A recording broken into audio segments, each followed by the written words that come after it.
মিসবাউদ্দিন প্রশ্ন করেছেন, মেয়েরা নেকাব পরে অর্থাৎ মুখ ঢেকে নামাজ পড়তে পারবে কি না? মহিলারা মসজিদে যদি নামাজ পড়তে গেলে অনেকে বলে যে মুখ না খুললে নামাজ হবে না।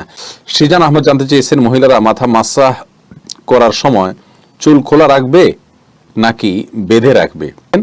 মেয়েরা নেকাব পরে অর্থাৎ মুখ ঢেকে নামাজ পড়তে পারবে কি না? মহিলারা মসজিদে যদি নামাজ পড়তে গেলে অনেকে বলে যে মুখ না খুললে নামাজ হবে না।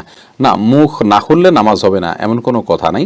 বরং মেয়েরা যদি এমন কোনো জায়গায় সালাত আদায় করেন যেখানে অন্য পুরুষরা আছে, বিকল্প কোনো রাস্তা নাই, তাহলে সেক্ষেত্রে মুখকে পরিপূর্ণ না ঢেকে হলেও যথাসম্ভব তার চেহারা যাতে দেখা না সেভাবে মাথার উপরে ওড়নাকে টেনে দিয়ে তিনি সালাত আদায় করবেন, সালাত হয়ে যাবে ইনশাআল্লাহ। মহিলারা মাথা মাসাহ করার সময় চুল খোলা রাখবে নাকি বেঁধে রাখবে? চুল স্বাভাবিক অবস্থাতেই থাকবে। আপনার মাথা মাসা করার সময় চুল খুলে পুরা চুলের উপরে মানে মাসা করতে হবে বিষয়টা এরকম না।